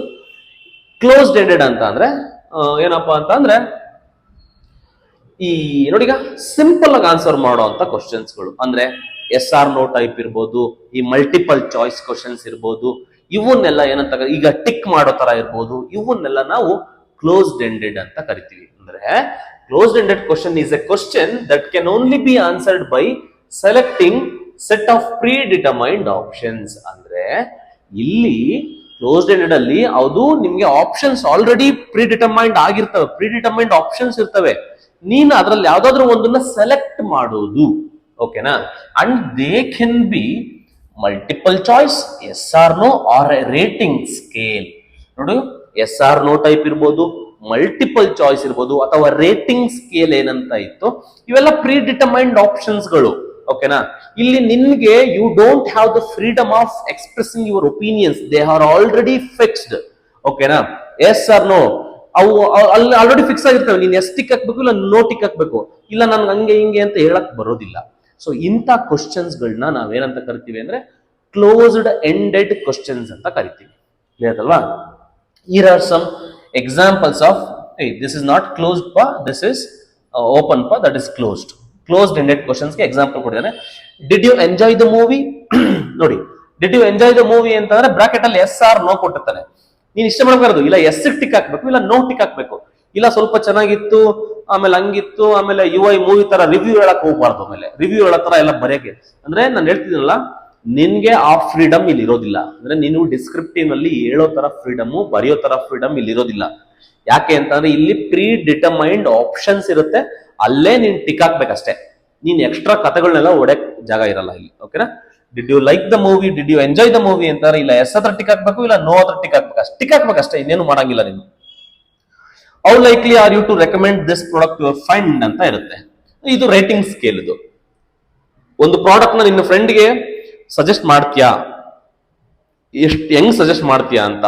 ಅಂದ್ರೆ 1 ಕೊಟ್ರೆ ನಾಟ್ ಅಟ್ ಆಲ್ ಲೈಕ್ಲಿ, 5 ಕೊಟ್ರೆ ಎಕ್ಸ್ಟ್ರೀಮ್ಲಿ ಲೈಕ್ಲಿ ಅಂತ. ಅಂದ್ರೆ ನಿಮ್ಗೆಲ್ಲ ಕಥೆಗಳನ್ನೆಲ್ಲ ಬರೆಯಂಗಿಲ್ಲ ಇಲ್ಲಿ. 1 2 3 4 5 ಇಷ್ಟು ಕೊಟ್ಟಿರ್ತಾನೆ. 1 ಟಿಕ್ ಹಾಕ್ಬೇಕು, 2 3 4 5 ಇಷ್ಟಲ್ಲೇ ಟಿಕ್ ಹಾಕ್ಬೇಕು ನೀನು. ಅಂದ್ರೆ 1 ಕೊಟ್ರೆ ಅವ್ನು ಅರ್ಥ ಮಾಡ್ಕೊತಾನೆ, ಇಲ್ಲ ನಾನು ಸಜೆಸ್ಟೇ ಮಾಡಲ್ಲ ಅಂತ. 5 ಕೊಟ್ರೆ ಪಕ್ಕ ಸಜೆಸ್ಟ್ ಮಾಡ್ತೀನಿ ಅಂತ ಅರ್ಥ ಮಾಡ್ಕೊತಾನೆ.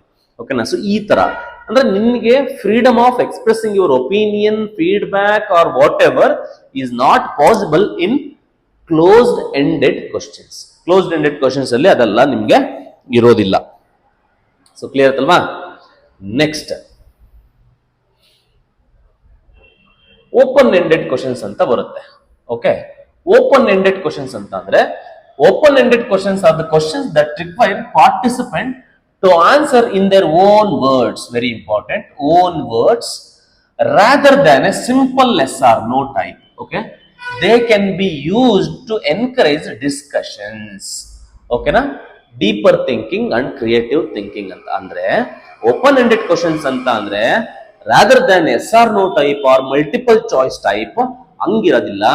ಇಲ್ಲಿ ನಿನ್ನ ಓನ್ ವರ್ಡ್ಸ್ ಅಲ್ಲಿ ನೀವು ನಿಮ್ಮ ಒಪಿನಿಯನ್ ನ ಎಕ್ಸ್ಪ್ರೆಸ್ ಮಾಡಬಹುದು.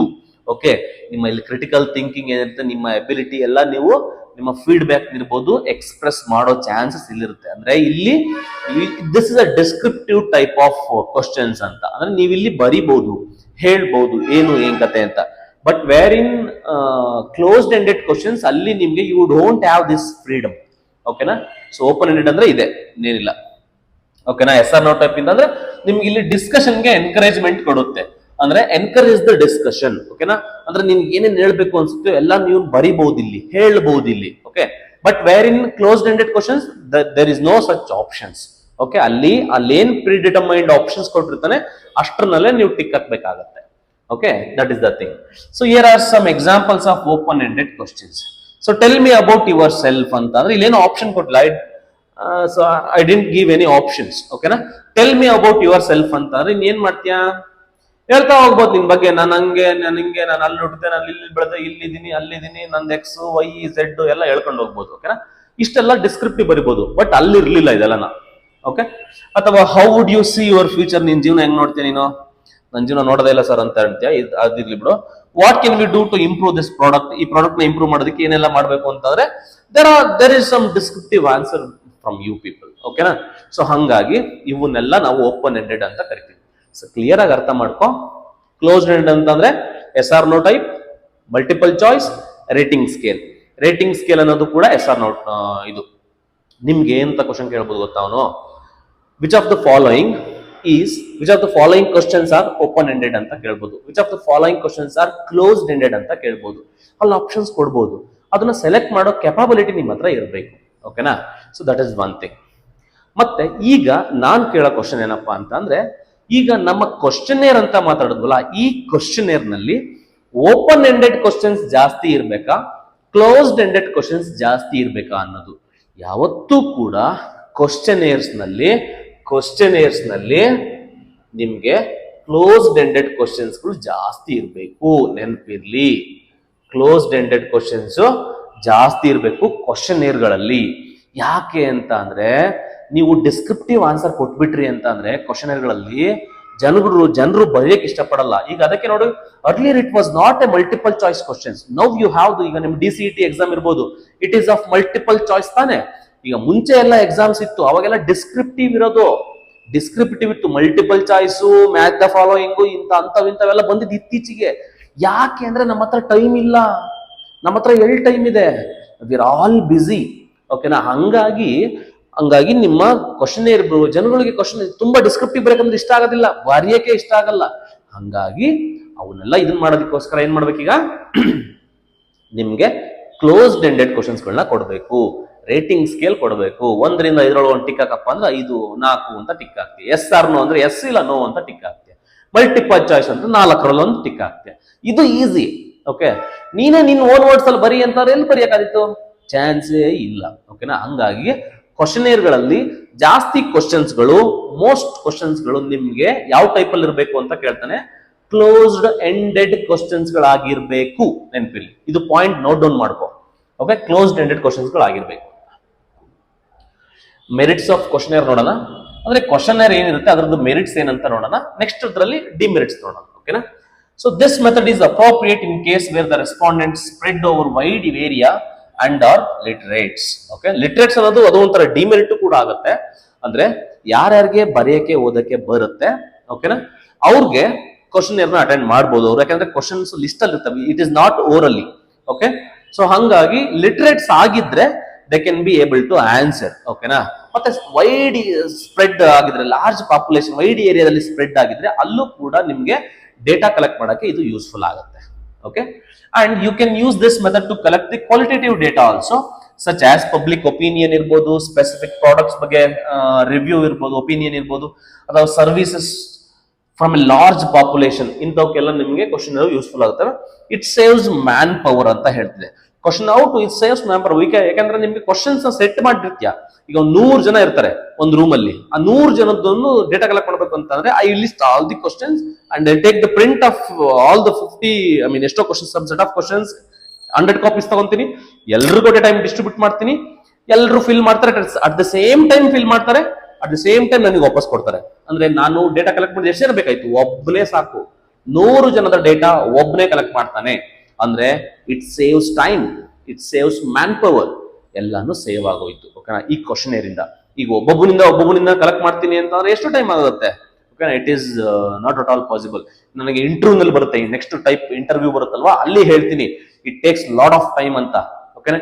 ಇಟ್ ರಿಕ್ವೈರ್ಸ್ ಮ್ಯಾನ್ ಪವರ್ ಅಂತ ಹೇಳ್ತೀನಿ, but it does not require manpower, it takes less time. Okay. ಇದು ಗೊತ್ತಿಲ್ಲ. It can widely used where the area of investigation is very large. ಅಂದ್ರೆ ಏರಿಯಾ ಆಫ್ ಇನ್ವೆಸ್ಟಿಗೇಷನ್ ತುಂಬಾ ದೊಡ್ಡದಾಗಿದ್ದಾಗ ಅವಾಗ ನಾವು ಈ ಕ್ವಶನೇರ್ ಮೆಥಡ್ ನ ಯೂಸ್ ಮಾಡ್ತೀವಿ. ಓಕೆ. ಇಷ್ಟು ಗೊತ್ತಿರ್ಬೇಕು. And also there are some set of demerits. Demerits ಎಲ್ಲಿ ಮೆರಿಟ್ ಇರುತ್ತೋ ಅಲ್ಲೂ ಆಬ್ವಿಯಸ್ಲಿ ಡಿಮೆರಿಟ್ ಕೂಡ ಇದ್ದೇ ಇರುತ್ತೆ. ಅದೇನು ಅಂತ ನೋಡೋಣ. This method cannot be used if the respondents are illiterates. Very good.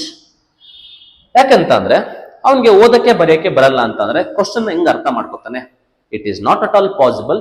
ಹಂಗಾಗಿ ಇದು ಇಲ್ಲಿಟ್ರೇಟ್ ಪೀಪಲ್ ಯಾರಿದ್ದಾರೆ ಅವ್ರಿಗೆ ಇಲ್ಲಿ ಅವರಿಂದ ನೀನು ಡೇಟಾ ಕಲೆಕ್ಟ್ ಮಾಡೋದು through this method is not worthy. ಹಂಗಾಗಿ ಸೊ ಇದು ಒಂದು ಡಿಮೆರಿಟ್ ಆಗುತ್ತೆ. ಅಂದ್ರೆ ಇಲ್ಲಿಟ್ರೇಟ್ಗೆ ಅರ್ಥ ಆಗಲ್ಲ. ನಿಮ್ಮ ರೆಸ್ಪಾಂಡೆಂಟ್ಸ್ ಏನಾದ್ರೂ ಇಲ್ಲಿಟ್ರೇಟ್ ಆಗಿತ್ತು ಅಂತ ಅಂದ್ರೆ ಅವರಿಂದ ಡೇಟಾ ಕಲೆಕ್ಟ್ ಮಾಡಕ್ಕೆ ಆಗಲ್ಲ ಈ ಟೂಲ್ ನ ಯೂಸ್ ಮಾಡಿಕೊಂಡು. in this methods many respondents will not response. ಓಕೆನಾ? ಅಂದ್ರೆ ಇಲ್ಲೇನಾಗ್ಬಿಡುತ್ತೆ ಅಂತ ಅಂದ್ರೆ ಎಷ್ಟೊಂದು ನೀವು ಕ್ವಶನ್ ನ ಕೊಟ್ಬಿಡ್ತೀಯ, ಶೀಟ್ ಅಲ್ಲಿ ಎಲ್ಲರೂ ಕೊಟ್ಬಿಡ್ತೀಯ, ಎಷ್ಟೊಂದ್ ಜನ ಅವ್ನ ಆನ್ಸರೇ ಬರ್ದಿರಲ್ಲ. ನೀನೇನೋ ಕಲೆಕ್ಟ್ ಮಾಡ್ಕೊಂಡು ಮನೆಗೆ ತಗೊಂಡು ಹೋಗ್ತೀಯ, ಆಫೀಸ್ ತಗೊಂಡು ಹೋಗ್ತೀಯ. ಅದಾದ್ಮೇಲೆ ಏನ್ ಮಾಡ್ತೀಯ, ನೀನ್ ನೋಡ್ತೀಯ, ಅಯ್ಯೋ ಇವ್ನು ಯಾರು ಆನ್ಸರೇ ಮಾಡಿಲ್ವಲ್ಲಪ್ಪ ಇದಕ್ಕೆ ಅಂತ ನೀನು ಮತ್ತೆ ಇದನ್ ಮಾಡ್ಬೇಕು. ಆಮೇಲೆ ಏನಾಗುತ್ತೆ ಅಂತ ಅಂದ್ರೆ, so in this case of non response follow up work is essential ಅಂತ. ಅಂದ್ರೆ ನೀವು ಮತ್ತೆ ಹೋಗಿ ಫಾಲೋ ಅಪ್ ಮಾಡ್ಬೇಕಾಗುತ್ತೆ.